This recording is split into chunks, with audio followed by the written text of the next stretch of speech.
سلام خدمت دوستان عزیز. بریم یه نمونه از جک هیدرولیک رو با هم می‌بینیم.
فقط مواظب باشه که فیزیکتون نباید تیز باشه که آسیب آنچنانی نزنه.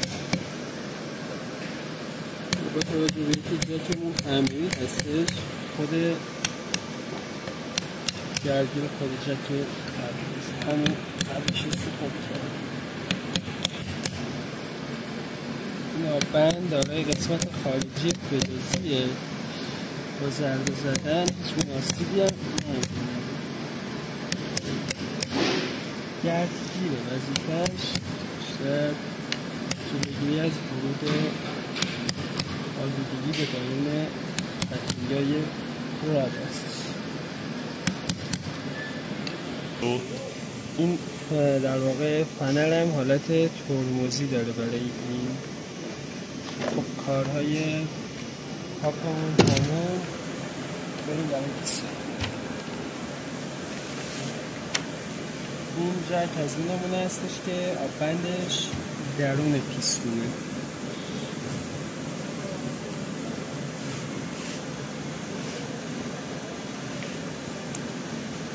پیستون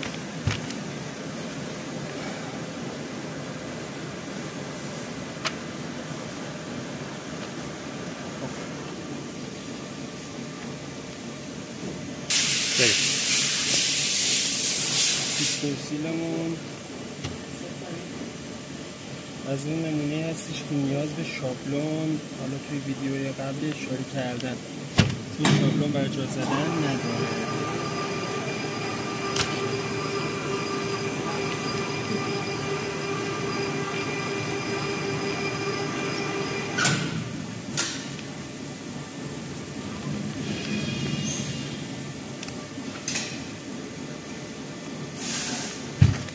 دچار یک مقدار من از اورینگ استفاده نکردم ولی جای زدنش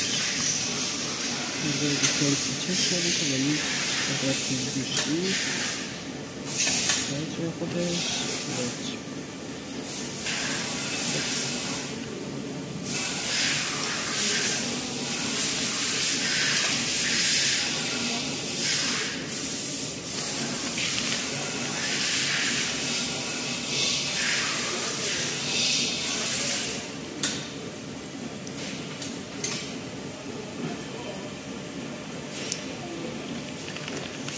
که سرجه خودش خراب این هم که قسمت خارجی پیستون هست که به این صورت قرار میگیره.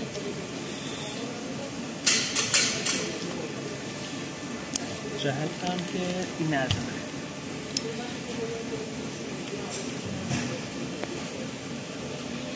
فقط برای اینکه به این صورت دهنش باز نشه اینو قبلش میگیریم با دستم اینا به شدت شکننده باید حواسمون باشه اینو به این صورت جمع میکنیم و یک فضای بسته میذاریم یک 2-3 دقیقه میذاریم باشه خودشو به این صورت میگم. بعد برای جا زدن قسمت‌های گایدش برای جا زدن گاید روی پیستون قرار میدیم اسم 1 میل برای جا میذاریم از این آیه علامت میزنیم از این آیه علامت حالا بیشتر از 1 میل هم میتونیم جا بدیم چون برای نگه داشتن این نوگاید حتما باید ضربه بزنیم که خودشو نگه داره این قسمت رو با یه دونه کاتر کات میکنیم که کات میکنیم این دهنه در واقع بارو شاید شما بگید دهنه مقدار زیاده ولی چون این نوع در واقع گاید با ضربه زدن رو محل خودش میشینه ضربه زدن زیاد هم نیست این صورت نیست که در واقع قابل توجه باشه ولی یک مقدار انقباض پیدا برای اینکه کارمون راحت تر شه یک مقدار جا شه.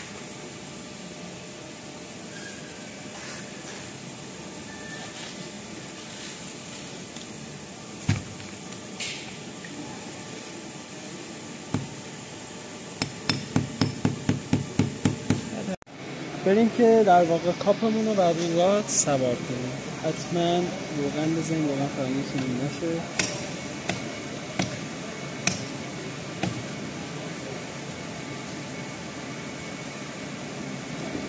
روی رادمون روغن بزنیم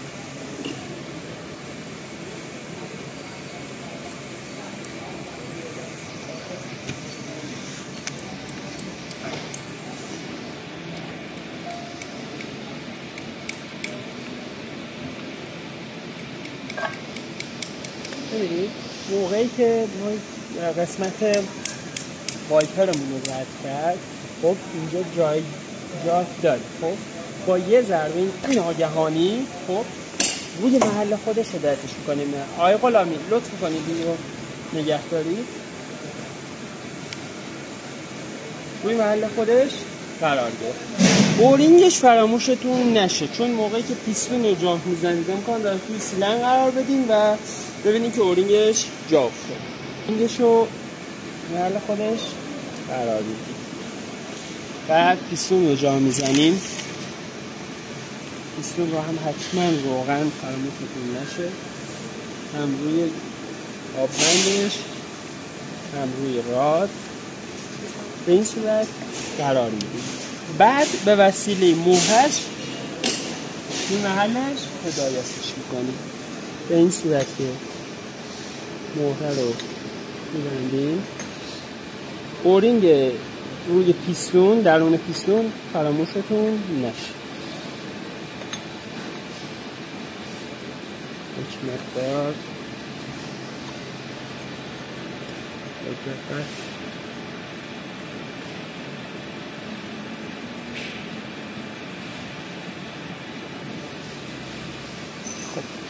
وسیله افزار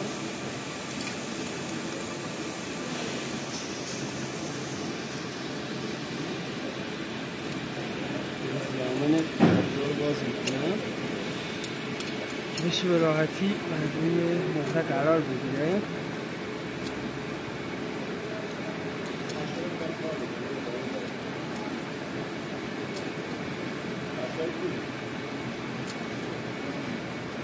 زمینش رو دوباره به محل خودش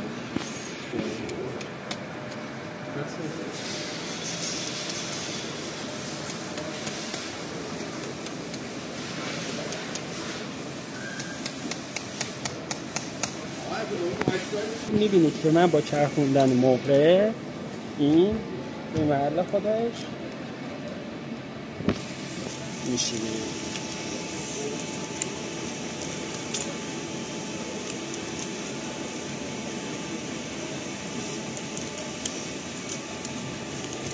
موقعی که به محل خودش میشه با چند ضربه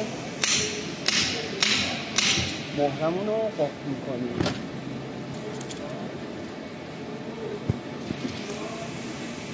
قفلش که از نوع ساچمه هستش رو روی محل خودش قرار میدیم. بعد مغزی که در واقع از خروج ساچمه جلوگیری میکنن رو میبندیم.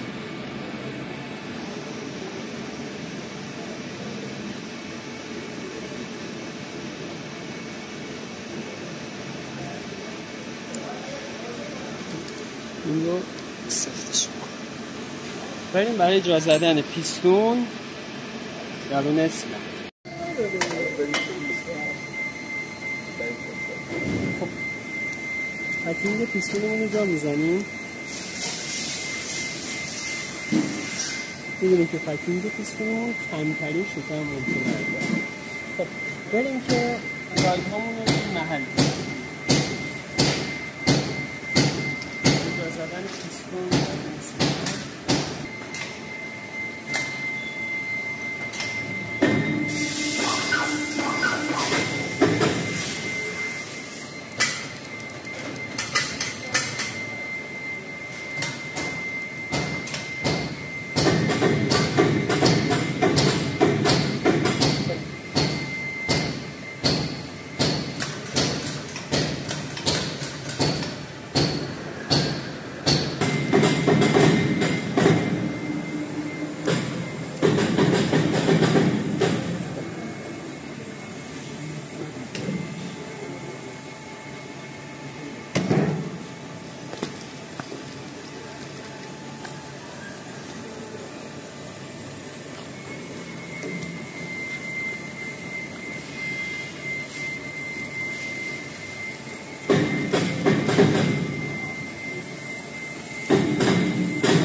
آره بیا پایین مهندس. بیاید پایین. خب شاید براتون سوال بشه که چرا من گاید رو به این صورت جا زدم. پیستون رو از اونجایی که گاید اولیش، چون این پیستون تعمیری هستش، گاید اولیش جنسش سخت بود و خودش شکل‌پذیر بود، یک حالت در واقع دقیقی رو داشت، روی محل خودش قرار میگیره. ولی ما گایدی رو که متناسب با پیستون و نوع کاربریش هست جا زدیم، این حالت پذیر بود و خودمون باید اون شکل رو بهش میدادیم. از اونجایی که لبی داده شده به پیستون اون در واقع ارتفاع کافی رو نداشت، من مجبور شدم توی محل جاش بزنم که بتونه حالت خودش رو حفظ کنه و روی محل خودش قرار بگیره. بریم برای ادامه کار. پوچاشو میبندیم و ترکش رو میکشیم. این هم از منتاج جکمون. موفق باشید.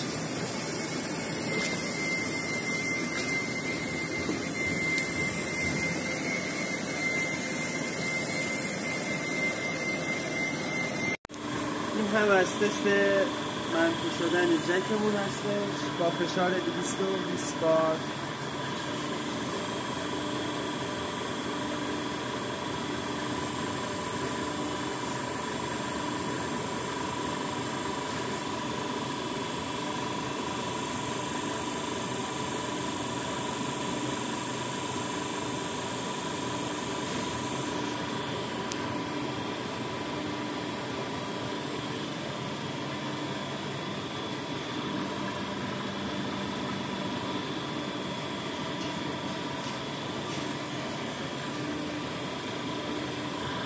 خب دوستان عزیز، جک رو میبینیم که جکمون رو از دو ناحیه تحت فشار قرار دادیم. از یه ناحیه روی فشار 220 هستش و از این ناحیه روی فشار 140 بار. به این صورت که ملاحظه فرمایید جکمون رو تحت فشار گذاشتیم.